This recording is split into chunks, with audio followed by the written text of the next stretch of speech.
Vous écoutez le supplément de Tech Café enregistré le 3 octobre 2023. Si vous voulez en savoir plus sur ce qui a été annoncé par Meta avec les nouveaux casques de réalité mixte Meta Quest 3 ou encore les lunettes connectées, rendez-vous dans l'épisode précédent de Tech Café, avant celui-ci dans la liste. Et plus précisément dans ce supplément, on va parler vraiment de plein de petites choses. On touchera notamment, au passage tout à l'heure, un petit mot du Raspberry Pi 5 d'ailleurs, dans la section matériel. De manière générale, dans cet épisode, vous devriez être à peu près certain de ne rien manquer en complément de l'épisode hebdomadaire de ce qui se passe dans le monde de la tech. Pour tout vous dire, on va même commencer en parlant un petit peu de muskerie d'Elon Musk avec X forcément. Je suis Guillaume Vendée, podcasteur technophile enthousiaste, et je retrouve le responsable du conducteur de cet épisode, c'est Guillaume Podjaspala. Salut Guillaume, comment vas-tu ? Ça va, je survis. En tout cas, j'ai survécu, c'est déjà bon point. C'est beau, tu es un survivant. Tu seras un peu notre Ken le survivant. J'espère pouvoir être un peu ta Barbie ce soir, Guillaume. En attendant, merci au soutien de la semaine. J'ai décidé désormais de citer les nouveaux soutiens sur Patreon 2 fois. Une fois durant l'épisode hebdomadaire et une fois durant le supplément. Je pense que ce sera peut-être une motivation de plus de vous entendre avec ce syndrome Club Dorothée, comme on l'avait au générique. Moi, j'étais très attentif en tout cas. Donc, merci à Olivier, Nadal, Jean Delastre, Frédéric Face, Antoine, Serge Bouet, Sébos et Frédéric Duteil qui soutiennent Tech Café avec Patreon. Tech Café, c'est un podcast, comme vous le savez, gratuit, accessible à tous, mais vous pouvez nous soutenir, Guillaume Podjaspala et moi, sur Patreon, patreon.com. C'est un service de financement participatif qui vous permet en échange d'accéder au podcast sans la pub et du chapitrage détaillé des épisodes. Merci évidemment beaucoup à celles et ceux qui nous soutiennent déjà sur Patreon, et merci à vous de l'envisager pour remplacer peut-être les personnes qui souhaiteraient suspendre leur soutien, parce que oui, le soutien à Tech Café sur Patreon est évidemment sans engagement, mais je mets de côté toutes ces annonces récurrentes au-delà de la communauté qu'on aime tant pour plonger à pieds joints dans l'actualité tech complémentaire à cette semaine, à commencer sans autre forme de procès, quoique, va savoir, avec des infos, effectivement, on le disait, Guillaume, juste avant d'enregistrer, autour d'Elon Musk, ça faisait longtemps. Désormais, on parle forcément toujours d'intelligence artificielle parce que c'est un trop gros moteur de l'actualité de la tech. On a parlé de manière un petit peu récurrente d'Elon Musk avec tout ce qui se passe autour de X. C'était un petit peu moins le cas ces derniers temps, mais on peut lui faire confiance. Il nous donne toujours des actus pour rythmer les épisodes de Tech Café, Guillaume. Ah bah ouais, écoute, moi je sais pas si ça t'arrive de pas trop savoir quoi faire de ta prochaine heure, tu vois. T'as pas envie de regarder Netflix, il y a trop de decision fatigue sur Netflix. Ah ouais, qu'est-ce que c'est dur. T'as épuisé les recos YouTube, il y a un canal où tu t'ennuies jamais, où il se passe toujours quelque chose, c'est la vie d'Elon Musk, et tout ce qui tourne autour de lui, parce qu'il y a pas mal de trucs qui tournent autour de lui. Alors qu'est-ce qui a bien pu se passer cette semaine ? Je sais même pas trop par où commencer, parce que déjà X se fait attaquer au tribunal par X. C'est-à-dire que X, le réseau social, se fait attaquer par X Social Media, qui est une autre boîte qui s'appelait X en fait depuis 2016. Et c'est vrai que X Social Media et X, donc ex-Twitter, qui est lui-même un média social, effectivement, ça peut prêter à confusion. Bon, c'est pas si ça va aboutir à quoi que ce soit. Enfin bon, si c'est le cas, c'est mauvais signe, parce que X, je suis sûr que c'est une lettre qui revient dans plein de noms de marques, donc c'est vraiment une super idée de changer, quoi.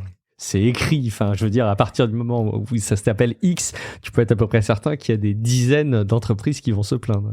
Et bon, heureusement, Linda Yaccarino est là, et ça sent X est sauvé, ça y est, c'est même elle qui annonce la fracassante nouvelle. Oubliez la vision de GPT, oubliez la réalité augmentée et les IA Snoop Dogg, parce qu'attention, tenez-vous bien, tenez-vous mieux, attention, Paris Hilton arrive sur X. Oui, c'est pas vrai. Paris arrive, celle qui a prouvé dès le début des années 2000 qu'on pouvait être très très célèbre sans savoir rien faire du tout. Celle qui, bien avant les Kardashians, a élevé la superficialité au rang d'art, puis de profession. Elle arrive sur X pour faire des vidéos de shopping. What else ? Évidemment, de shopping. Elle va avoir un partenariat avec X de 2 ans et 4 vidéos par an en direct. X mettra les petits plans dans les grands. Et bien entendu, elle pourra directement acheter... elle achètera donc des trucs en live, et vous pourrez vous-même acheter sur X tout ce que Miss Vacuité aura choisi. Paris Hilton, voilà une personnalité qui va élever le débat, n'est-ce pas, sur Twitter, il n'y a pas de problème. On a hâte. Bon, après, élever le débat, on s'en fout. C'est pas comme si le contenu avait la moindre importance, faut pas déconner. Donc, X se fait encore épingler, une fois d'ailleurs sur le plan de la désinformation, par le code de la conduite européenne, par le code de conduite européen sur le sujet, sur l'Infox. Donc, cette année, c'est un rapport qui est fait par Trust Lab, et donc, ils ont fait une étude qui détaille la prévalence de l'Infox, donc de la désinformation sur les plateformes sociales majeures en Espagne, Pologne et en Slovaquie. Donc on étudie Twitter, Facebook, Instagram, TikTok, LinkedIn et YouTube, et on y trouve qu'en termes de visibilité, de proportion d'engagement et de proportion de diffuseurs, Twitter est en tête. Juste devant Facebook, sauf en termes de proportion d'engagement, où il est devant YouTube. En termes de nombre pur, c'est-à-dire en termes de clics, TikTok et YouTube sont devant et de loin parce qu'ils ont une popularité énorme, en fait, c'est vraiment eux les plus populaires.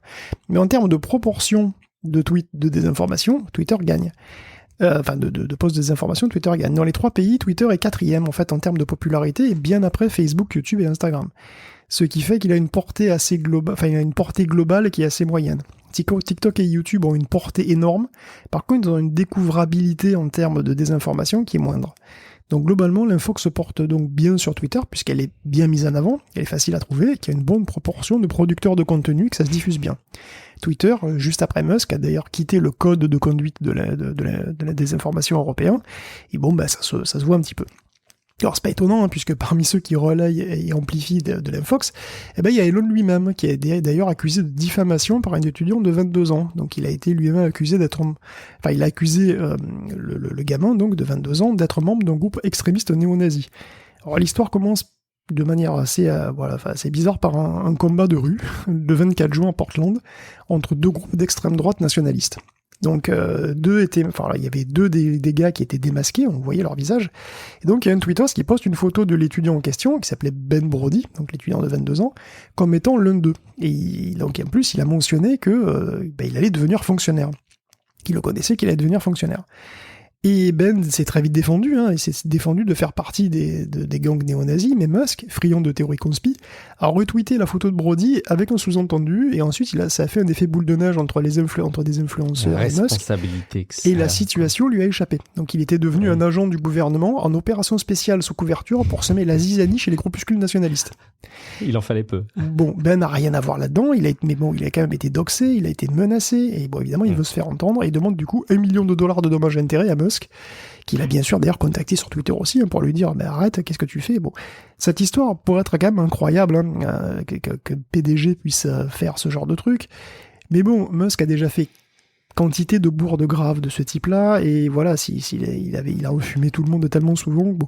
Donc là, relayer des accusations sans preuve et amplifier des théories conspi, pour Elon, c'est juste un jeudi. Et justement, on en profite pour rebondir sur la biographie de Walter Isaacson, Guillaume. Ouais, j'ai pas lu la bio par Walter Isaacson, je l'avoue. Voilà, 600 pages sur Musk, flemme.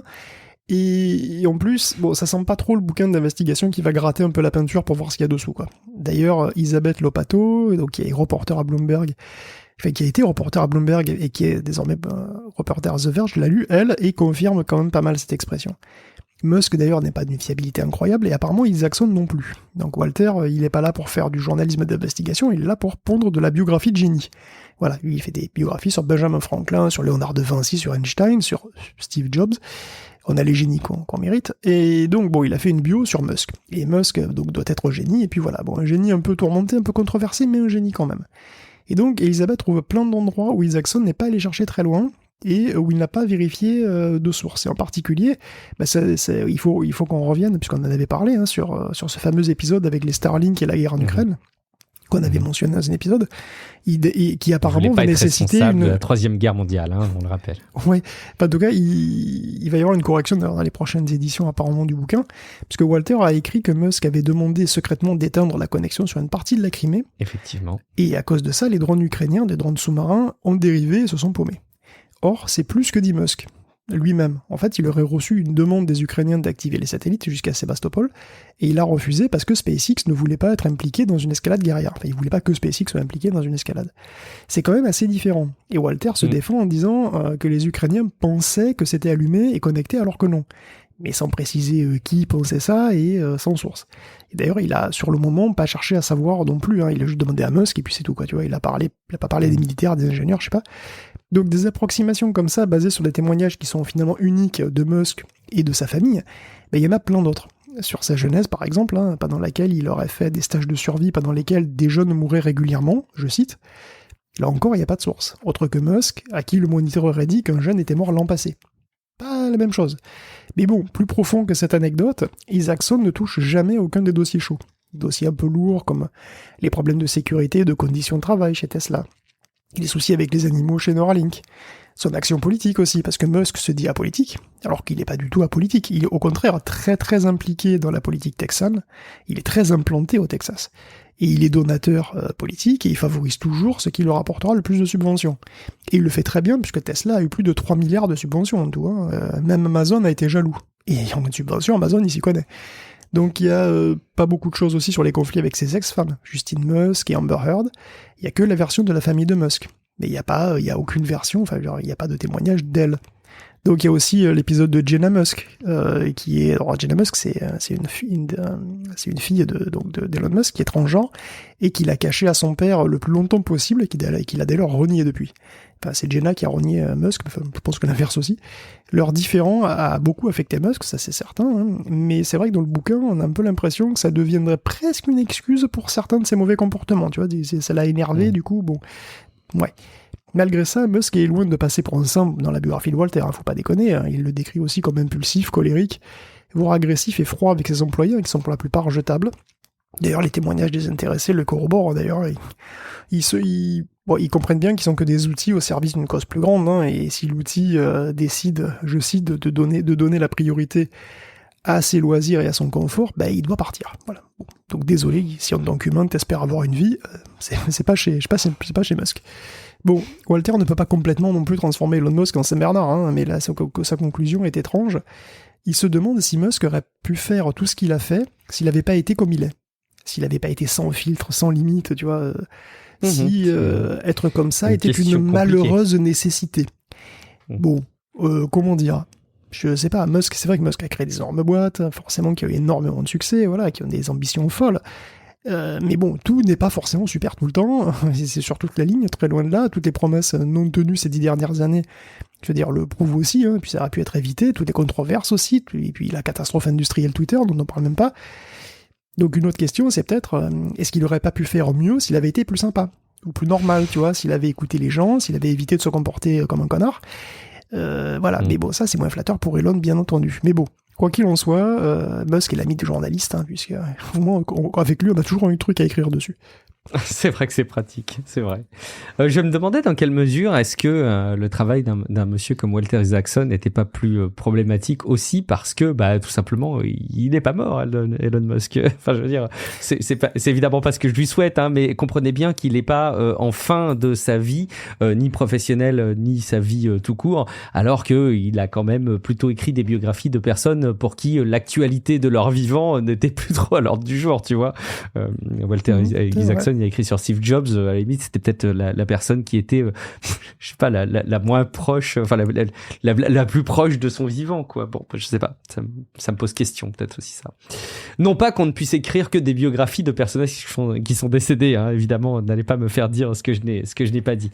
Allez, on continue, au moins, Guillaume. Tu sais que l'histoire, elle est finie, tu sais, parce que là, il va falloir dans 10 ans, il va falloir en faire une autre, quoi. Oui, il va falloir faire la V2, va savoir si ça va pas l'arranger tout ça. Bon, c'est pas grave. Allez, on va mettre de côté Walter Isaacson, Elon Musk et les infos de X, anciennement Twitter, pour aller se pencher du côté des cryptos. Guillaume, il semblerait que ce ne soit pas encore tout à fait la fin. On peut se faire quelques petites crypto-news, c'est vrai, pourquoi pas, que dire. Le procès de Sam Bankman-Fried, par exemple, s'ouvre aux US. Et on apprend par la bande qu'au fait de sa gloire, il aurait même essayé de dissuader Donald Trump de se présenter à la présidentielle de 2024 en lui proposant des milliards de dollars en échange. Peut-être 5 milliards de dollars, c'est vertigineux. D'ailleurs, c'est vertigineux à tout point de vue. SBF pensait que Donald était de danger pour la démocratie, et je le rejoins sur ce point, d'ailleurs c'est assez rare. Mais là, c'est assez surréaliste de penser qu'un milliardaire de la crypto ait voulu et considéré vraiment agir comme ça en direct sur le destin du monde. Donc le montant est vertigineux, mais les implications éthiques de ça, c'est absolument incroyable. La légalité de ce truc, forcément, est discutable, mais tu te rends compte de ce que ça aurait impliqué. Bref, bon. En 2022, de toute façon, tout est parti en vrille. Et bon, au chapitre des gars rattrapés par les procès, il y a aussi Ju Su, cofondateur de Three Arrows Capital, qui a été arrêté à Singapour. Donc Three Arrows, ça gérait jusqu'à 10 milliards de dollars de fonds, à son apogée, et puis c'est parti en faillite en juillet dernier. Bon, le Bitcoin pourtant se porte pas si mal, étonnamment, autour des 26 000 euros, comme d'habitude. Enfin, depuis, c'est comme ça depuis un petit peu depuis quelques mois. Ça sera jamais de m'étonner. Voilà, ça sera jamais de m'étonner. Parce que là, les crypto-boursicoteux attendent avec impatience que la SEC permette la création d'ETF avec des bitcoins. Ce qui permettrait d'échanger, en fait, des produits avec du bitcoin en bourse. Comme une action finalement. Donc c'est fascinant. Le problème, la problématique énergétique, éthique, tout ça, on se torche littéralement avec. Le milieu de la finance, c'est fascinant quand même parfois. Et bon, en plus, tout le monde attend le halving d'avril 2024 en étant persuadé que le cours va doubler. Perso, le halving, je rappelle, c'est écrit dedans, c'est écrit dans le code du Bitcoin. Tous les X années, la récompense qu'on donne aux mineurs pour miner, tout simplement pour miner de nouveaux bitcoins, donc pour faire tourner les gros calculs, est divisé par 2. Ça, c'est quelque chose qui est gravé dans le marbre, c'est comme ça que ça fonctionne. Et donc du coup, forcément, les mineurs gagnent beaucoup moins de bitcoins, donc beaucoup moins d'argent pour faire le travail qu'ils font, et donc ça raréfie le bitcoin qui donc mécaniquement doit monter de cours, tu vois, évidemment. Et donc ça veut dire que s'il y a un halving, il faut que le cours double, sinon forcément les mineurs sont dans le caca. Alors évidemment, personnellement, ce que j'espère, de toute façon, je m'en cache pas, c'est que le Bitcoin va mourir, bien entendu, j'espère que le Bitcoin va mourir, j'espère que le cours ne va pas monter assez et que le halving va mettre les mineurs dans la mouise et les forcer à fermer. Parce que voilà, le Bitcoin doit mourir, ce truc doit mourir, l'expérience a assez duré, le Bitcoin appartient à l'histoire, au livre d'histoire, ce truc est complètement has-been. Pourtant, Walter Isaacson doit écrire sur lui, c'est ça que tu veux dire? Quand il sera mort, il y aura beaucoup à écrire dessus. Mais bon, voilà, pourtant, il y a encore certains qui pensent qu'entre les ETF et le halving, le Bitcoin va dépasser les 180 000 $ en 2024. Personnellement, je pense qu'ils se foutent le doigt dans l'œil jusqu'à l'omoplate. Mais bon, s'ils ont raison, je ferai une dépression où j'achèterai un Hummer et je prendrai l'avion tous les week-ends parce que j'aurai désormais la certitude que l'humanité ne mérite pas d'être sauvée. Mais bon, concluons par un retour à la réalité quand même pour une classe d'actifs crypto, les NFT qui sont juste décédés à 95% en fait. C'est ce qu'on appelle une extinction de masse, tu sais, comme avec les dinosaures, comme ça, ou comme on aura probablement dans 20 ou 30 ans. Donc c'est Dehab Gamble. Qui nous réjouit. Qui a regardé 73 200... Non, je suis juste, tu sais, quand je parle Bitcoin, ça me démoralise toujours un peu. Ouais, c'est vrai. Dites, il va falloir clôturer le sujet, mais vas-y. Ouais, on va continuer, on va clôturer donc avec cette analyse de Dehab Gamble qui a regardé 73 257 collections de NFT. Et sur ce nombre, 69 795 sont cotés à 0 Ether, donc 0 $. Donc 95% des gens qui ont acheté des NFT se retrouvent avec que dalle, et ça fait quand même 20 millions de personnes. D'ailleurs, seuls 20% des contenus des collections NFT ont trouvé preneur, parce que les NFT, c'est toujours par collection, et en fait, tous les éléments des collections n'ont pas trouvé preneur, loin de là. Donc ça veut dire qu'en fait, 80% ne s'est tout simplement pas vendu. 80% des éléments ne se sont pas vendus. Alors oui, évidemment, on pourra me dire, c'est l'effet du nombre. Il y en a eu tellement, forcément, qui ont été émis. Mais bon, il y a des collections stars très connues qui doivent bien s'en sortir, tu vois, évidemment. Alors ils ont essayé, ils ont pris les top collections, donc les 8000 collections les mieux valorisées sur CoinMarketplace, et en fait c'est presque aussi nul, c'est-à-dire que 41% des prix, enfin 41% de ces donc, collections top ont des prix qui oscillent entre 5 et 100 $. Moins de 1% valent plus de 6000 $. Donc on est très très très loin des millions de dollars délirants qu'on a vu passer vers 2021, je pense que vous vous en souvenez tous. Alors bon voilà, donc si tout ça c'était juste une immense arnaque spéculative, bon bah tant pis, ça arrive tout le temps malheureusement. Mais là, si on prend les presque 200 000 NFT qui n'ont pas trouvé preneur et qui n'ont plus aucune valeur, il a quand même bien fallu les minter ces merdes. Et ça a consommé dans les 28 gigawattheures, qui sont donc partis en fumée pour strictement que dalle. Est-ce que tu penses que la présentation du MetaQuest 3 avec cette possibilité, comment ça s'appelle déjà? Je me rappelle plus, à MetaConnect 2023, là, le fait de pouvoir disposer des petits bibelots chez toi en réalité augmentée et qui restent ancrés à l'endroit où mais comment ça s'appelle ce truc? Je sais plus. Bref, est-ce que tu penses les augments. Ouais, est-ce que tu penses que les augments pourraient donner une seconde vie au NFT? Moi, j'y crois pas une seconde, mais je préfère te poser la question. On est d'accord. Écoute, mettons-les de côté définitivement, laissons-les à Walter Isaacson, et peut-être parlons plutôt de Reddit, Guillaume, qui pourrait être la nouvelle pierre philosophale. Et oui, puisque Reddit prend des mesures pour doper la motivation de ses utilisateurs, et donc bientôt les Redditeurs pourront donner de l'or à des commentaires. Donc c'est des upvotes en fait, donc des votes vers le haut, quoi, pour remonter les commentaires dans la liste, ou les posts dans la liste, et donc c'est des upvotes dorés, donc qui donc sont porteurs d'une certaine quantité d'or, qui est donc une monnaie virtuelle, mais cet or pourrait être aussi transformé en espèces sonnantes et trébuchantes. Oh, une expression désuète. Alors, d'où vient cette expression, Guillaume? Des espèces sonnantes et trébuchantes, oui. Alors, dans des espèces, c'est sous-entendu des pièces, donc des pièces, des espèces, des pièces, qui sont sonnantes et trébuchantes parce que, pour en vérifier la valeur, en fait, au Moyen-Âge, on les jetait sur la table, on les faisait sonner, et selon le bruit qu'elles faisaient, on savait à peu près quel métal c'était. Et après, on les pesait avec un trébuchet, et la trébuchet, c'est une petite balance. Donc on vérifiait le métal de la pièce au bruit et la valeur à la pesée. Et donc si elle sonnait et qu'elle trébuchait, ben c'était bon. Voilà. Ah, d'accord. Tout simplement. C'est beau. Ah, je trouve ça magnifique.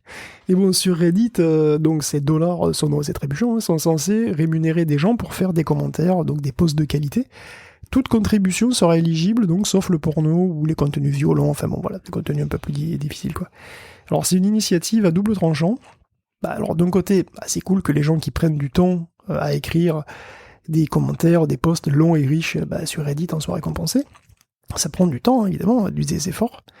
Mais d'un autre côté, Reddit fonctionne déjà bien comme ça, et les commentaires intéressants abondent sans ça. Et il y a une dynamique, il y a une bonne dynamique. Alors comment cette dynamique va changer en introduisant de l'argent là-dedans? Introduire de l'argent, c'est jamais anodin, et c'est pas forcément sain non plus. Si les gens s'attendent à être rémunérés pour partager, ça peut tout changer. Sans compter que certains trouveront certainement à abuser le système, forcément. Donc Reddit, c'est pas un réseau parfait, loin de là, mais c'est aussi un réseau qui a quand même ses bons côtés, qui est assez clair. On y trouve énormément de ressources, énormément de choses, énormément d'expertise, et c'est très précieux. Tellement que c'est même devenu une béquille pour Google, dont la qualité des résultats baisse. Donc j'appréhende un petit peu ce changement. Je sais pas du tout si c'est une bonne idée. La monétisation, c'est un truc qui est très délicat, qui réussit pas à tous les coups. Regarde Twitter. Effectivement. Il n'y a pas que la monétisation qui pose problème chez Twitter, mais tu as raison. C'est un sujet qui peut faire basculer un service, et de très loin. Regarde Unity au passage. Si vous voulez en savoir plus, écoutez l'épisode hebdo. On va se pencher aussi sur les attaques juridiques. Aux États-Unis, c'est Amazon et Apple qui en font les frais, Guillaume. Ouais, il y a procès, sur tribunal, sur injonction, sur révision, sur je sais pas, je dis n'importe quoi. Une section procès, voilà, une section procès, avec en premier la FTC qui se prépare à lancer son plus gros missile sur sa plus grosse cible, qui est Amazon. Alors en fait, ça m'étonne même que ça n'ait pas été fait avant, parce que Lina Khan, qui préside la FTC, c'est son dada, Amazon. Amazon est le monopole d'Amazon, c'est son dada, elle écrivait déjà dessus quand elle était étudiante. Et bon, il y a deux principaux chefs d'accusation. Le premier concerne l'interdiction aux vendeurs Amazon de vendre à des prix inférieurs ailleurs.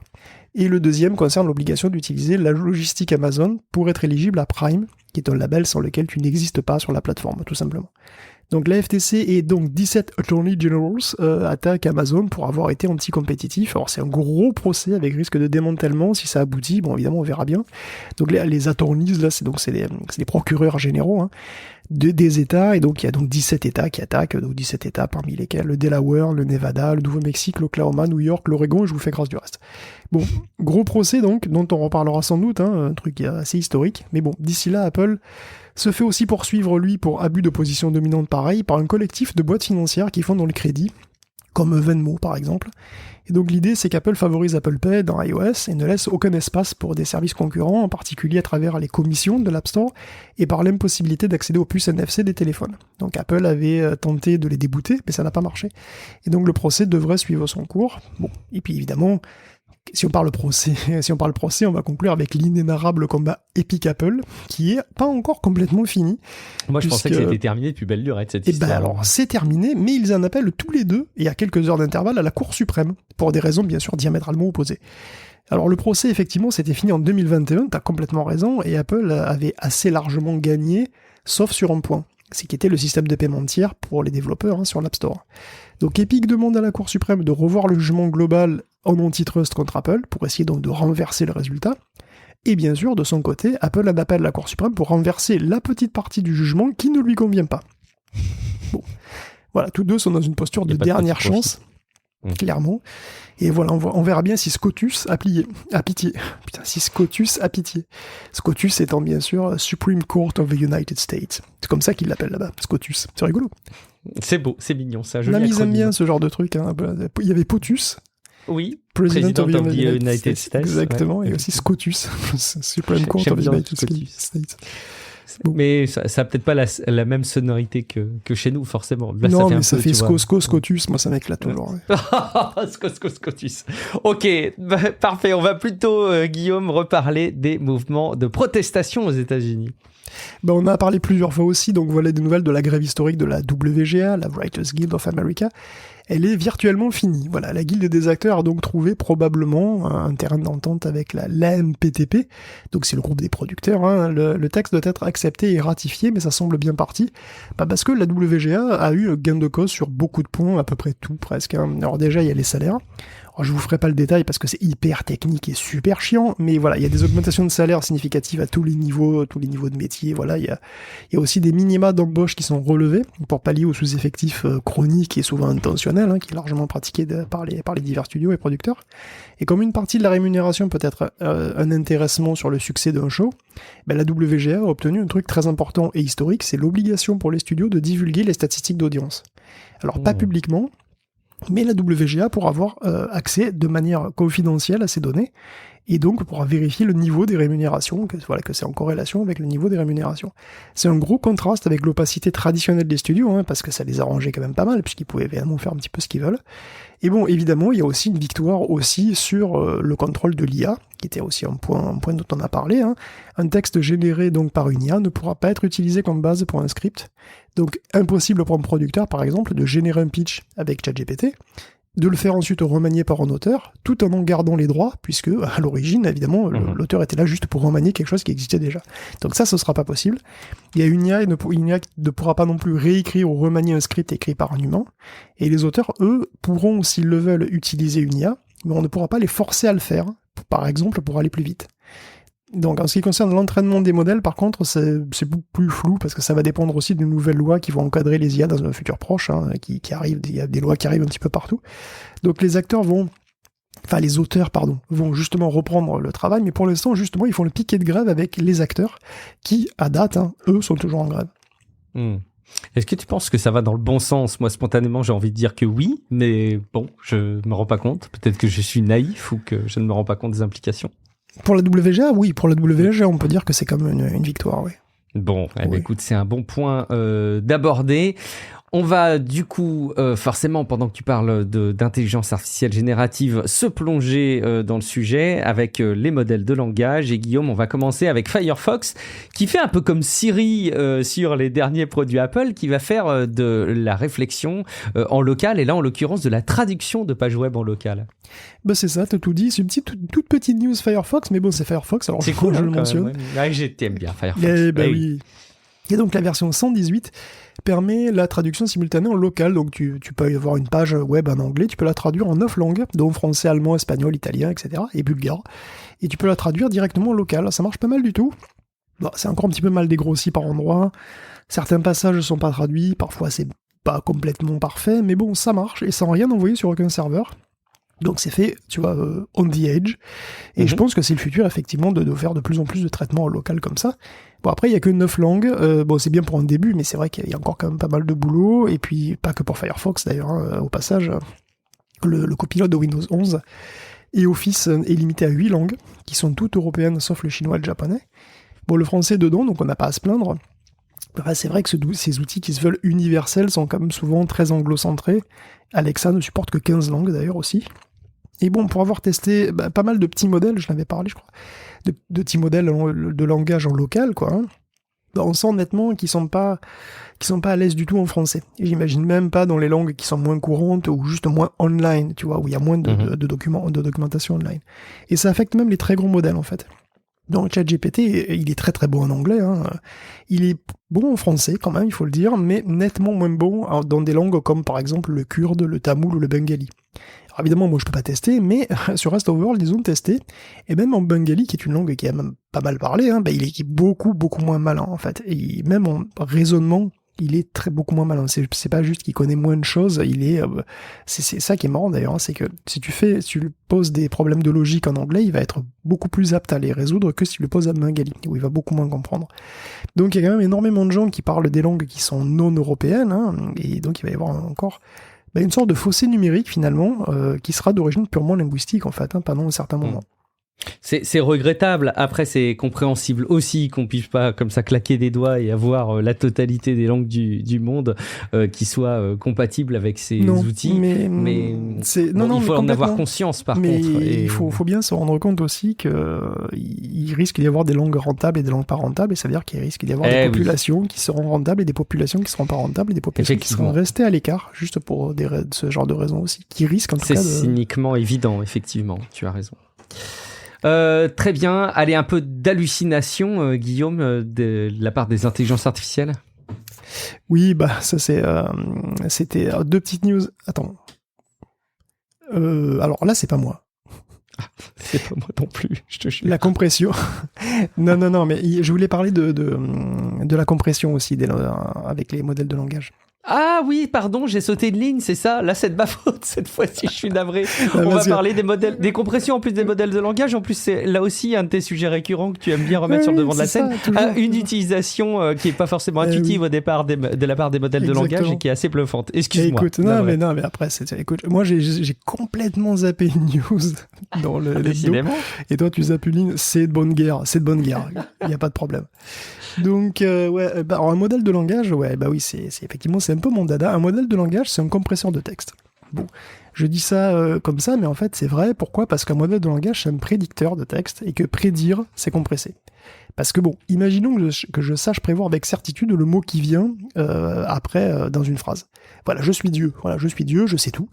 Donc je sais, chaque fois que tu me donnes un début de phrase, je sais compléter les mots comme ça sans me tromper jamais. Du coup, j'ai pas besoin du tout de stocker la phrase, puisque je peux la prévoir. Donc j'ai pas besoin de la stocker, ça veut dire que je compresse à 0 bit. Voilà, j'ai besoin de 0 bit. Bon, maintenant, admettons que je sois un peu moins sûr de moi, que j'hésite toujours entre 2 mots après chaque mot, du coup, j'ai besoin d'un bit par mot. Donc je compresse à 1 bit par mot.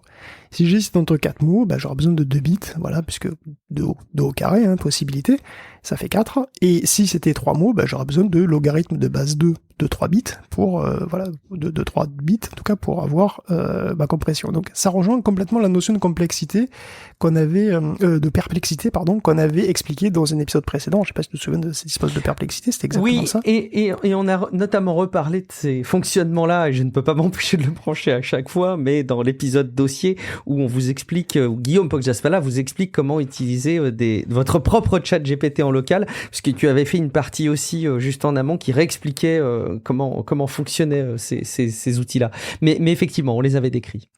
Et donc c'est vrai que quand on compresse en général, donc quand on compresse en vrai, sans perte, qu'on utilise 7zip, je sais pas, ce qu'on fait, c'est qu'on dresse le portrait statistique des données et on code avec le moins de bits possible les mots les plus fréquents. Et du coup, les mots les moins fréquents, effectivement, vont avoir un codage qui est plus long, fatalement, mais comme ils apparaissent moins souvent, en moyenne, le message complet sera plus court. Il sera compressé, parce que les trucs qui reviennent le plus souvent seront compressés sur un nombre de bits petit. Alors, c'est vraiment rien de nouveau, le codage de Huffman ne fait pas autre chose, bien sûr, mais donc pour compresser, je dois savoir quelle est la probabilité de chaque mot qui vient, et donc je dois avoir une capacité de prédiction. Or, un modèle de langage, c'est exactement ce qu'il fait. Il prédit quelle est la probabilité du mot qui suit. C'est un prédicteur, et donc on peut s'en servir pour compresser du texte, et même très bien, puisque ce sont de très bons prédicteurs. Donc si on prend un gros bout de la Wikipédia, plusieurs gigas, et qu'on la compresse avec gzip, gzip c'est un compresseur zip, polyvalent, efficace et super standard, on compresse à peu près à 32%. C'est-à-dire que le fichier compressé fait 32%, grosso modo, donc un tiers du fichier d'origine. Bon. Si on utilise un compresseur avec un modèle de langage comme Chinchilla, donc Chinchilla c'est un modèle de langage de chez Google, on tombe à moins de 10%, et même à 8,3% pour le plus puissant. C'est-à-dire qu'au lieu de diviser par 3, on divise par 10 la taille de la Wikipédia. Alors, dans l'article, il s'intéresse d'ailleurs aussi à des transformers, c'est-à-dire des réseaux de neurones qui apprennent à la volée à prédire le contenu du fichier, donc ils sont entraînés en fait sur le contenu de ce qu'ils doivent compresser, qui sont donc spécifiques, mais qui ne dépassent pas les performances des Chinchilla, qui sont beaucoup plus gros. Donc ça, c'est assez marrant, effectivement, si tu as vraiment de toute façon un très grand modèle de langage généraliste, il est quand même meilleur que des petits modèles spécialisés, ce qui est déjà une information. Mais en fait, ce qui est vraiment incroyable dans cet article, c'est qu'ils ont eu l'idée d'essayer de faire compresser à Chinchilla des trucs qui ne sont pas du texte. Et ça paraît complètement idiot. Moi, j'aurais pas parié un copec dessus. Parce que comment un modèle de langage, fût-il super puissant, hein, même super puissant, pourrait compresser une image alors qu'il a été entraîné à prédire du texte? Ça n'a pas de sens. Et ben, je suis sur le fondement. Voilà, je suis assis parce que non seulement Chinchilla 70B compresse des images, mais en plus il les compresse aussi bien, voire mieux que PNG. Et il compresse même du son. Il compresse du son aussi bien que FLAC. Quelle est cette diablerie? Or, il n'a pas été entraîné à prédire les probabilités du texte. Donc, comment il peut faire sur des données qui n'ont rien à voir avec les distributions qu'il a vues? Eh ben, je sais pas. C'est le drame. Je ne sais pas. Parce que la distribution codée dans les poids ne concerne pas les données qu'il voit arriver. Donc, il va prévoir uniquement grâce à des liens qui sont inférés par le contexte. Donc, il fait un calcul dans sa fenêtre de contexte. Comment c'est possible? Aucune idée. L'article n'est pas encore paru sur une revue officielle, mais il n'offre aucune explication là-dessus. Enfin, aucune explication détaillée là-dessus. Donc, si c'est confirmé, c'est quand même un gros mystère pour moi sur ces modèles de langage. Comment est-ce possible qu'ils soient capables de compresser des choses avec d'autres modalités que ceux sur quoi ils ont été entraînés? Est-ce que tu penses que ça peut être une erreur, quelque part? Je vois pas laquelle ça pourrait être. Et Ça veut dire que les modèles de langage sont capables de faire des trucs qui sont pas du tout intuitifs en réalité. Ils sont peut-être capables de voir des redondances et de les exploiter, même en contexte. C'est-à-dire... Ils ont une intelligence supérieure, ils ont des capacités qui sont tout à fait inattendues. Ça, vraiment, je suis assez halluciné par ce truc.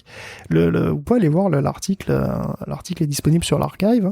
C'est assez bluffant, et eux-mêmes ne donnent pas d'explication réelle sur comment ça se passe. Ok, un nouveau défi à relever. C'est captivant. Et puis, alors cette fois-ci, pour le coup, Guillaume, autant on ne comprend pas tout à leur fonctionnement et ils sont capables de choses remarquables, mais les intelligences artificielles hallucinent également. Oui, 2 petites news IA qu'on peut grouper. On commence déjà à avoir des hallucinations d'IA dans les résultats Google, donc il n'y avait vraiment pas besoin de ça. Alors jusqu'à il y a peu, si tu demandais à Google si on pouvait faire fondre un œuf, la réponse était oui. Tu peux le faire fondre au micro-ondes ou au four d'ailleurs, comme tu veux. Et donc cette réponse vient de Quora, et plus précisément du bot ChatGPT de Quora, qui est référencé tel quel en fait dans Google. Le truc bizarre, c'est que ChatGPT te dira pas qu'on peut faire fondre un œuf, il est pas aussi bête, mais sur Quora, ils utilisent une vieille version en fait, je crois qu'ils utilisent GPT DaVinci, une vieille GPT DaVinci. Et du coup, ce truc-là, assez ancien, l'a dit un jour et c'est resté gravé dans le marbre. C'est pas rassurant parce que les réponses générées par des bots, que ce soit les bots attitrés des sites ou bien sur les réseaux sociaux, ils vont fatalement être indexés et fatalement faire des erreurs, et elles seront pas toutes aussi évidentes à repérer. Donc Google a vraiment du boulot pour éviter une sorte d'infocalypse, et aussi une fuite massive de ses utilisateurs si les résultats deviennent vraiment trop pourris. Bon. De son côté, Getty adopte à fond la génération d'images, parce Getty a déjà une base de données de 135 millions d'images, toutes protégées par copyright, et donc il va donner accès à un outil de génération en plus, pour lequel il va assumer le même rôle qu'Adobe pour Firefly ou Microsoft pour Office 365, celui de bouclier contre d'éventuels procès en violation de propriété intellectuelle. Donc la concurrence devient assez sévère sur les mirages, la génération d'images. Là, il y a DALL-E 3 qui est sorti, qui est d'ailleurs incroyable. Il y a Midjourney, il y a Leonardo, il y a toutes les versions de Stable Diffusion. Firefly, il y a Emu maintenant avec Meta. Donc voilà. Être rassuré sur les problèmes légaux, c'est quand même un plus, parce qu'avec DALL-E 3, il y a un Xos maintenant, je sais plus comment on dit, a généré une page de comics de Batman, qui est, au premier abord, c'est à s'y méprendre. C'est vraiment, vraiment très bien foutu. Après, si tu regardes bien les détails, il y a pas mal de soucis en réalité de cohérence, mais enfin bon, ça fait le job en tout cas en premier regard. Donc c'est une planche de 4 cases de Batman.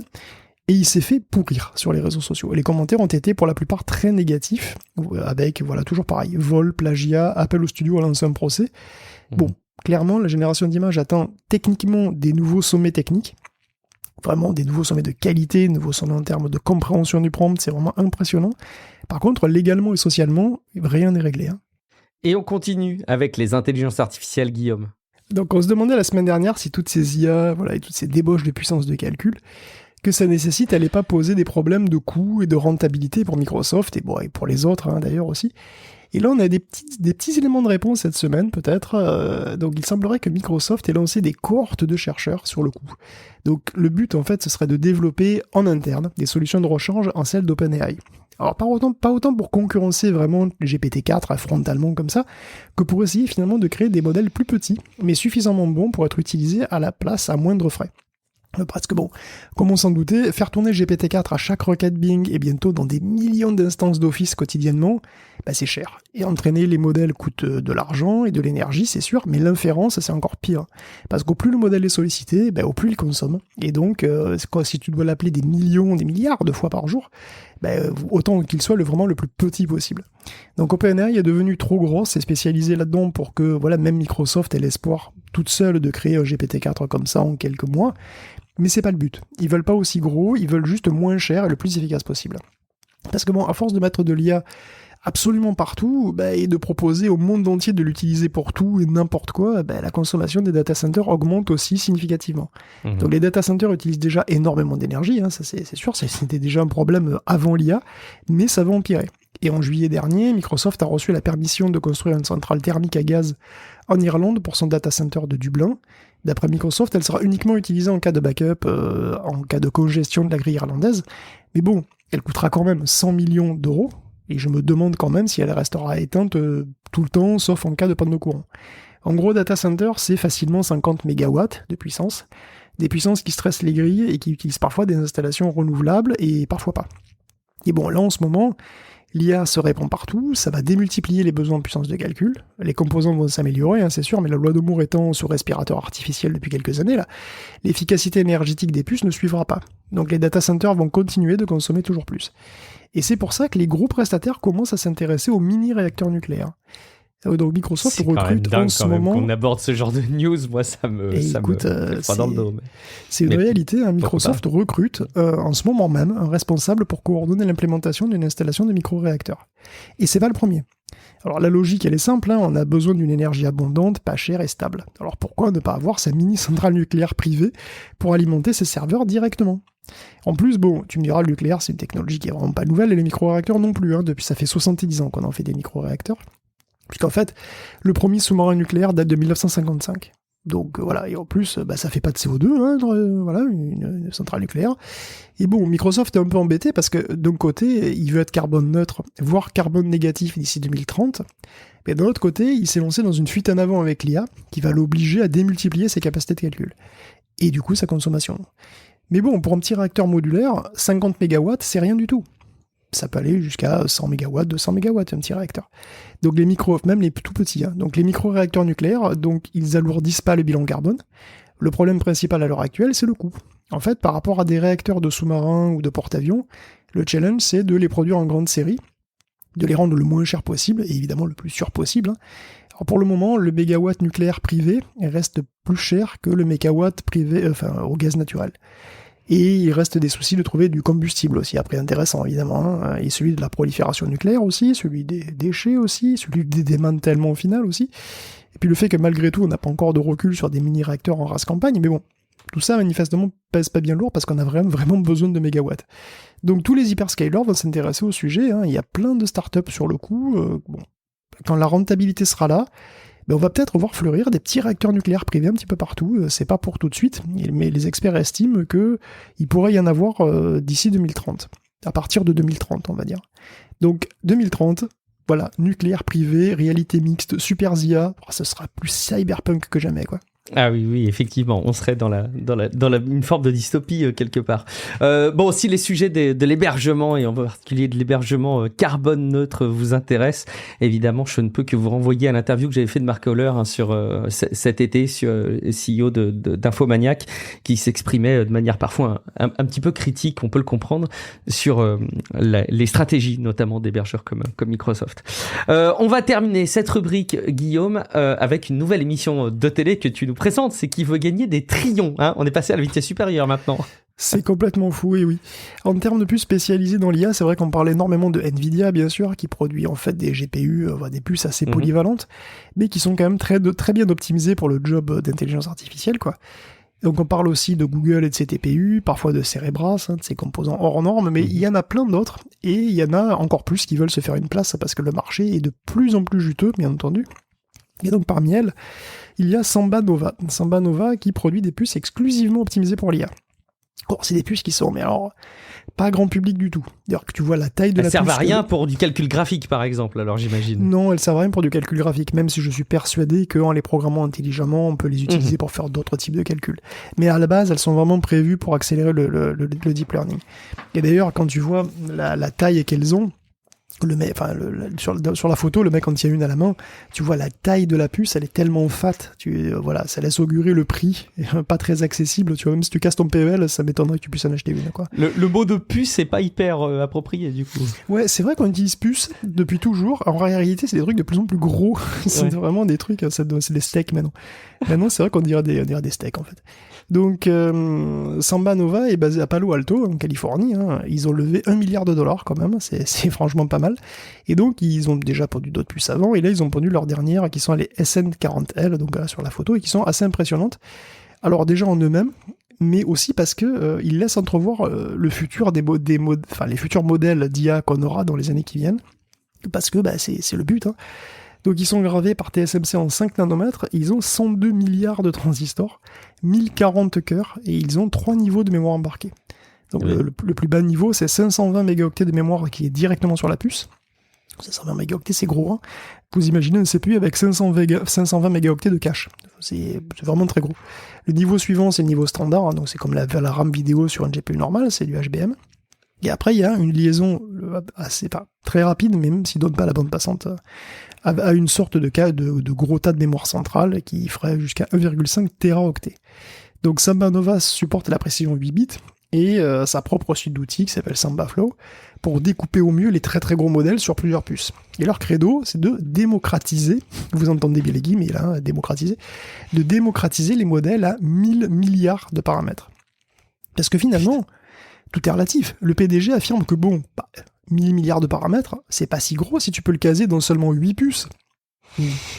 Alors 8 puces à 1 million, je sais pas, mais en tout cas, oui, vu comme ça, c'est vrai, c'est pas si gros. Donc on y est. Dans les années qui viennent, on va dépasser les 1000 milliards de paramètres dans les modèles de deep learning. En tout cas, les puces se préparent à ça. C'est vertigineux, alors ça nous apportera peut-être des IA incroyables, ou alors je sais pas, on sera peut-être dans une phase de rendement décroissant.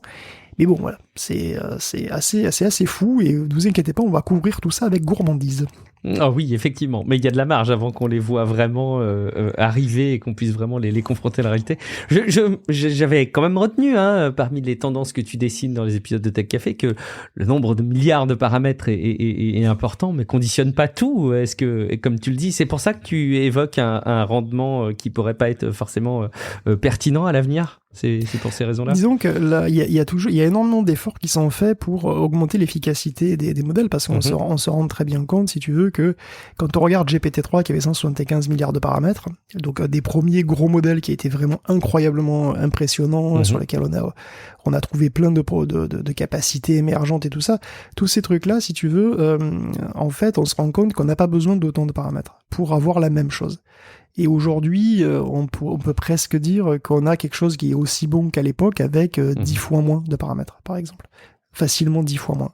Donc ça veut dire qu'il y a une grosse marge de progression sur l'optimisation, tout simplement, l'optimisation du dataset, l'optimisation des modèles, l'optimisation de l'entraînement, et aussi sur la compression, et c'est extrêmement important parce que de toute façon, tout ce qui peut réduire les besoins en mémoire et en capacité de calcul, ça se traduit directement dans le portefeuille. C'est moins cher à entraîner, c'est moins cher à faire tourner, donc c'est super important. Donc c'est vraiment une direction qu'on a, mais d'un autre côté, on a aussi la recherche qui continue sur des modèles de plus en plus gros, dont on veut savoir s'ils développent de nouvelles capacités, et donc il y a toujours les deux choses. Donc d'une part, il y a une phase de recherche où on essaye, si tu veux, de faire avec ce qu'on a, et donc d'envoyer le maximum de puissance pour voir ce que ça donne. Et après, il y a cette phase d'optimisation qui aboutit à des produits qui sont beaucoup plus compacts et beaucoup plus efficaces. Donc les 1000 milliards de paramètres, alors on est probablement déjà au-dessus avec GPT-4, sauf que d'après ce qu'on sait, d'après ce qui est après pas avéré, même si c'est pas officiel, c'est que c'est 1000 milliards peut-être plus de 1000 milliards de paramètres, mais pas en simultané. Donc c'est par bloc. On avait parlé, c'est probablement avec un des mélange d'agents. spécialisations et des espèces de pieuvres qui ont plusieurs spécialités. Et alors, voilà, ce serait un modèle à plusieurs têtes. Et donc la somme des têtes ferait plus de 1000 milliards, mais peut-être pas chacune des têtes. Il est vraisemblable que dans l'année qui vient, il y a quand même quelqu'un qui se casse à essayer d'aller encore plus loin et de faire des modèles encore plus gros pour voir ce que ça donne. Rien que pour s'amuser, quoi. Bon, très bien. Voilà. Merci. On passe à une petite rubrique matérielle avec, allez, peut-être une forme de chouchou, Guillaume. En tout cas, le chouchou Bien de sûr. ceux qui aiment les solutions domotiques, mais aussi plein d'autres cas d'usage.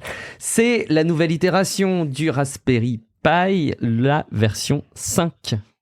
Oui, le Raspberry Pi nouveau est arrivé, c'est le 5e qui s'améliore en tout, hein, voilà, tout simplement.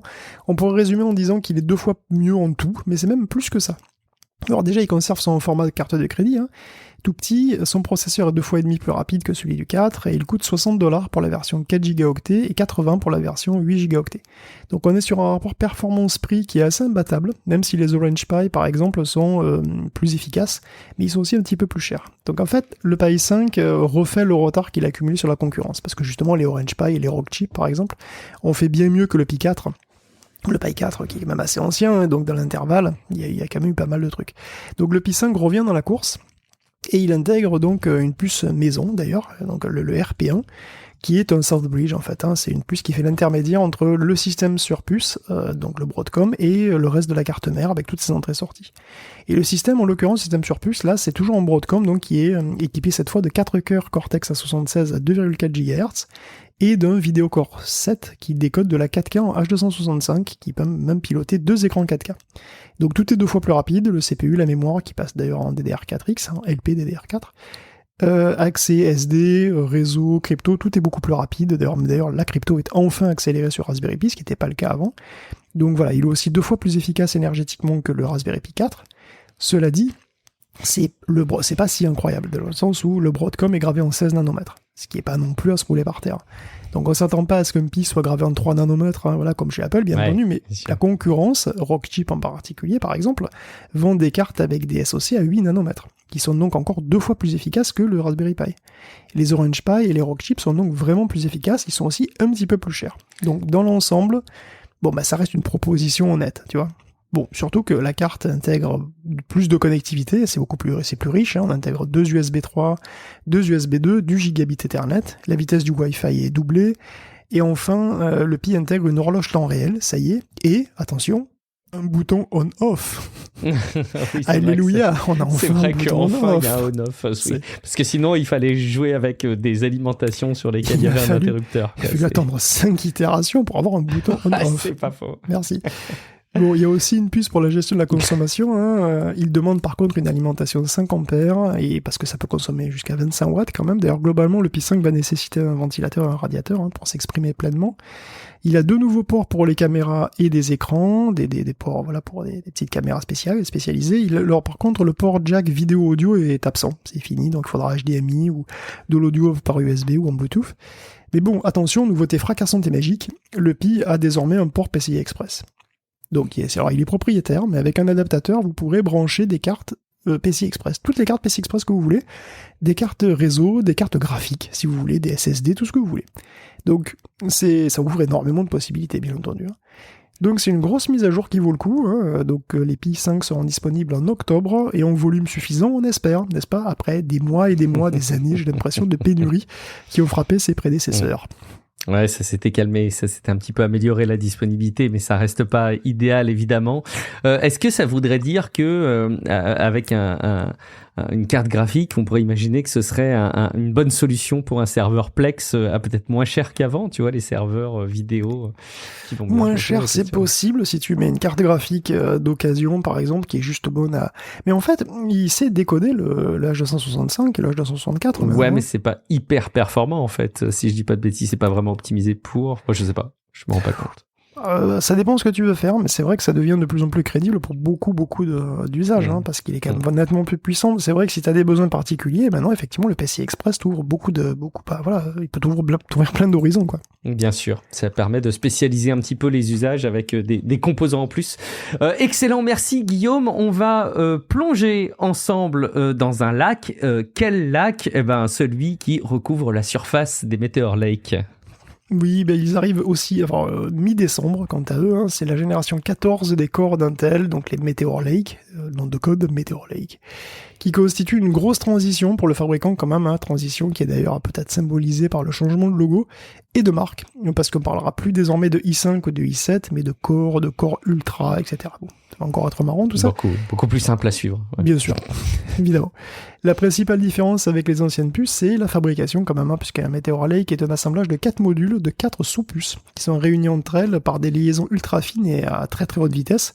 Donc c'est ce packaging, comme on avait parlé du packaging de TSMC la dernière fois, là c'est le packaging d'Intel, qui s'appelle Foveros, donc c'est l'analogue du CoWoS chez TSMC, et c'est le principe donc des chiplets, c'est-à-dire des petits chips, c'est-à-dire des briques, comme des briques Lego, mais pour les processeurs. Donc parmi ces 4 briques, donc on a les cœurs CPU, donc c'est ce qu'ils appellent le compute style. Donc d'une part on a donc les cœurs CPU, ensuite on a les cœurs GPU, d'autre part le graphic style. Donc la brique CPU contient toujours des cœurs E et des cœurs P, donc des cœurs économiques et des cœurs performance comme avant. Les cœurs GPU sont dérivés des puces ARC, donc assez logiquement, et c'est d'ailleurs une brique qui a été gravée non pas par Intel mais par TSMC. Et donc c'est un avantage de cet aspect modulaire, c'est celui de pouvoir réunir les forces de plusieurs fabricants, mais sur une même puce. Ensuite on a donc une autre brique qui est la brique entrée-sortie, qui s'occupe par exemple des lignes PCI Express et du Thunderbolt.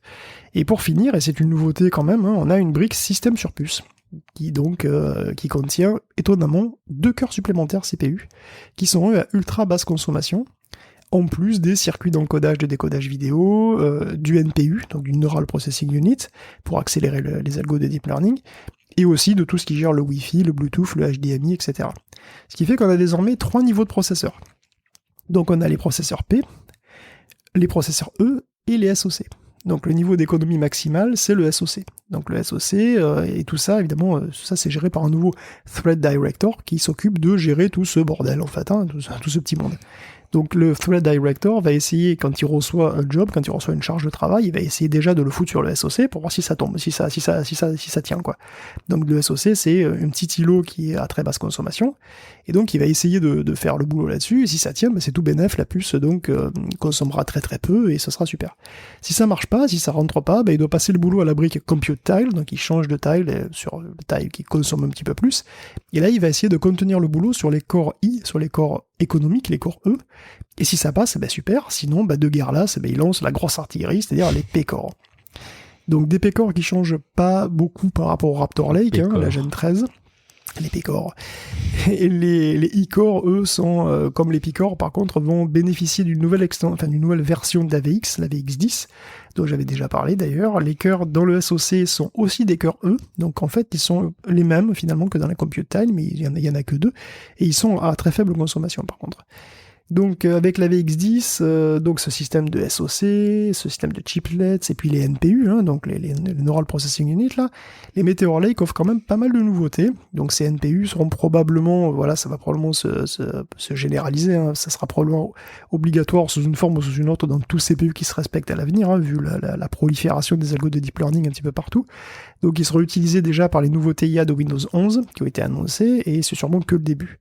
Donc vivement les tests en vrai, donc rendez-vous je crois le 14 décembre en fait. Rendez-vous le 14 décembre, on va mettre le rendez-vous dans notre agenda. Merci Guillaume. On va parler un petit peu aussi, pour terminer, d'enjeux, alors beaucoup plus d'humanité, voire même de préservation de notre planète. Et tu voudrais nous relayer des infos sur le solutionnisme technologique. Ouais, j'appelle ça comme ça. Bah oui, la technologie c'est bien, on va pas dire le contraire nous, évidemment. Ah bah non, oui, c'est notre crèmerie, c'est notre fonds de commerce, on va dire. Exactement. Mais bon, il faut bien aussi constater que quand ça marche pas, ça marche pas, quoi. Ça marche pas bien. Alors la tech pense avoir une solution à tout, et puis finalement, des fois, la réalité, elle veut pas. Elle est pas de bonne humeur, et puis voilà. Et c'est un petit peu ce qui s'est passé pour l'Agence internationale de l'énergie, donc l'IEA, International Energy Agency, qui a mis à jour sa feuille de route pour rester dans les clous de cet objectif 1,5 degré que le monde s'est fixé, et qui semble pas des masses motivées à mettre vraiment en œuvre d'ailleurs, le monde. En 2021, les technologies de recapture du CO2 ou de recapture du CO2 et aussi de l'hydrogène jouaient un rôle assez important dans la tenue de cet objectif pour l'IEA, dans les 50% en fait. Aujourd'hui, on est passé à 35%. Et pourquoi ? C'est parce que globalement, ça marche pas aussi bien qu'on aimerait. En particulier, l'hydrogène est plus un problème qu'une solution. Alors l'utiliser, c'est pas un souci, l'hydrogène on sait faire, mais pour le produire, on utilise encore majoritairement du gaz. La production renouvelable d'hydrogène, ça doit encore décoller. Et encore, l'utiliser en pratique, ça nécessite des investissements assez conséquents pour des gros changements logistiques qui sont pas simples à mener. Et puis bon, dans le même genre, le rôle de la recapture du CO2 se voit réduit de 40% parce que jusqu'à présent, les solutions pratiques sont pas à la hauteur des attentes. Le DOE, ça fait donc longtemps que tu nous le dis ça. Malheureusement, le DOE, le Department of Energy, lui-même a cramé des centaines de millions en projets qui au final ne sont pas économiquement viables. Recapturer le CO2, c'est compliqué, c'est cher, et puis c'est beaucoup plus simple en fait d'éviter de le produire. Donc l'espoir se situe plutôt dans les énergies renouvelables qui sont devenues très abordables, voire moins chères parfois que les énergies carbonées, d'autant plus avec la guerre en Ukraine. Malgré tout, les capacités doivent encore beaucoup augmenter et elles devraient même tripler d'ici 2030 dans l'idéal. Mais ça demandera un investissement de près de 4500 milliards d'ici là, donc ça fait quand même ça fait mal. Ouais, oui. Ça fait un petit peu mal. Bon, si certaines technos se révèlent un peu décevantes, il y en a d'autres qui sont prometteuses quand même, comme cette batterie spatiale qui pourrait venir nous aider quand même avec les sources d'énergie intermittentes. Alors, la batterie spatiale, c'est une batterie ancienne en fait, c'est une batterie nickel-hydrogène. Et elle a été inventée dans les années 70 parce qu'à l'époque, le lithium-ion, c'était balbutiant, c'était pas une option. Donc elles sont bizarres ces batteries, ce sont des piles d'électrodes d'hydroxyde de nickel enfermées dans des réservoirs d'hydrogène pressurisés. Donc quand la batterie se charge, de l'hydrogène est produit, et quand elle se décharge, l'hydrogène s'oxyde et donne de l'eau. Alors c'est très durable, ça dure dans les 30 000 cycles, et donc ça fait 30 ans facilement, et c'est pas dangereux. Alors je sais, c'est pas dangereux, quand je dis hydrogène sous pression, ça sent pas trop la sécurité. Ça sent plutôt le zeppelin qui va exploser. Je sais. Mais bon, en fait, non, parce que la pression est pas très haute dans la cuve. En fait, la pression est pas très haute, elle est autorégulée. Parce que si la pression monte trop, l'hydrogène se recombine mécaniquement, spontanément en eau, et c'est tout. Donc il n'y a pas d'emballement ni de surchauffe comme on a, par exemple, avec les lithium-ions, qui pour le coup souffrent de ce genre de problème. Donc en fait, si on fout une batterie comme ça sur un barbecue, la chaleur va faire monter la pression, et cette pression va forcer plus de production d'eau. Et en fait, ce qui va se passer, c'est ça va juste faire de l'eau qui va s'échauffer, et donc il y a une valve qui va laisser échapper la vapeur, et c'est tout. Ça va pas exploser. Une batterie à vapeur. Et donc ça fait une batterie. Ça me rappelle un peu le steampunk café. C'est assez rigolo, ouais. Et dans les années 70, c'était une techno pour l'espace parce qu'elle utilisait un catalyseur au platine. Donc elle était super chère, et donc c'était vraiment pour des cas ultra particuliers, on pouvait pas s'en passer. Et bon, elles ont en plus une densité énergétique qui est un peu plus faible que les lithium-ions, donc bof. Mais tout a changé en 2020 parce qu'une startup a réussi à remplacer le catalyseur par un alliage qui coûte $20 le kilo. Du coup, il n'y a plus aucun problème. Du coup, c'est des batteries qui sont simples à produire, qui sont relativement sécures, qui sont peu chères, et qui ont une durée de vie, qui sont pas très chères, on va dire, et qui ont beaucoup moins cher qu'avant, disons, et qui ont une durée de vie qui est assez élevée. Donc, vu le format sous pression et la densité énergétique, c'est pas destiné à aller dans un smartphone, mais on peut par contre créer des grosses batteries pour des centrales. Donc une grosse usine, d'ailleurs, est sur le point d'ouvrir ses portes, qui pourrait produire jusqu'à 5 gigawattheures de batteries par an, et jusqu'à 20 gigawattheures dans quelques années. Bon, après, encore faut-il qu'elles se vendent, parce que pour le moment, elles sont encore un peu plus chères que les batteries lithium-ion, qui sont vraiment extrêmement connues, éprouvées et produites en série monstrueuse. Mais bon, c'est une nouvelle technologie de batteries qui sont assez durables, et donc ça se refuse pas. Ah bah oui, non, par les temps qui courent, ça ne se refuse pas, effectivement. Très bien, écoute, parfait. Et après avoir abordé des solutions technologiques, Guillaume, autour de la gestion de l'énergie, à l'inverse, une manière de consommer de l'énergie de manière massive, peut-être, je sais pas, c'est The Sphere, alors expérience garantie, c'est ça ? Écoute, je sais pas si tu as vu les vidéos de The Sphere, du concert de U2 à The Sphere, c'est incroyable, non ? Je sais pas. C'est magistral. C'est complètement dément, vraiment. C'est une salle démente, le Sphere, donc c'est cette espèce de boule immense où il y a un écran dehors et un écran dedans, un écran assez. Un écran avec pas une très grosse résolution de dehors, mais un écran avec une énorme résolution dedans. C'est absolument dément. Ça a coûté 2 milliards de dollars. Hein. Mais qu'est-ce que tu veux faire? Après, cette Sphere, c'est aussi une volonté de la ville de Las Vegas, donc c'est à Las Vegas, hein, de se refaire une image, vraiment. Parce que Las Vegas veut plus être la ville des casinos, de la drogue et des prostituées, tu vois. Elle veut être la ville du divertissement, des spectacles, des concerts, du sport, tout ce que tu veux. C'est plus classe. Mais voilà, elle veut plus cette image de ville du vice. Et du coup, les investissent manifestement beaucoup, quoi. Il y a des trucs, c'est incroyable. Manifestement. Et du coup, t'as des stars qui restent des mois sur place. Donc, bientôt, t'as un Grand Prix de F1 qui va passer. Et là, t'as la plus malade de toutes les salles de concert du monde, avec U2, d'ailleurs, qui reste en résidence. Et c'est malade, hein. Il y a pas mal de vidéos qui circulent sur les réseaux. Bon, c'est complètement idiot que je vous dise de vous décrire ça en audio, ça n'a pas de sens, quoi, bien sûr. C'est absolument dingue, tout est possible. Vous les avez probablement vu passer, ils sont dans les notes de l'épisode. Et ouais, ça donne envie quand même, hein. Mais bon, là, tout est booké pour octobre, donc il y a des places en novembre, mais c'est 900 à 1500 $. Le billet quand même, sans compter le voyage, donc voilà. U2 est en résidence jusqu'en janvier, je crois. Et bon, ce qui est marrant, et c'est là que je recoupe avec l'actu, c'est que... Alors, ce qui est marrant, c'est que déjà, Bono est fan d'Elvis, et il lui a fait un hommage en chantant Love Me Tender, qui est aussi en quelque sorte un hommage à la ville, parce qu'Elvis a pas mal tourné à Vegas. Et d'ailleurs, pendant le spectacle, il y a des vidéos hallucinantes sur lui, hein, donc sur Elvis Presley, qui tournent sur les parois géantes comme ça. Il y a tellement de détails et de trucs, c'est même too much, c'est incroyable. Mais bon, petite anecdote, les images du visage d'Elvis en statue, comme ça qu'on voit et qui se transforment, et d'autres parmi les myriades qui apparaissent un petit peu sur les murs, elles sont générées par Midjourney. C'est des images génératives, donc tu vois, impossible d'y échapper. La boucle est bouclée, ce qui est parfait pour une sphère. Merci Guillaume pour cette revue de l'actu. Tu m'avais dit qu'il y aurait peut-être des éléments plus anecdotiques pour un supplément. Je trouve qu'il a été particulièrement bien garni, mais dans le sens positif du terme avec ta préparation, Guillaume. Merci beaucoup.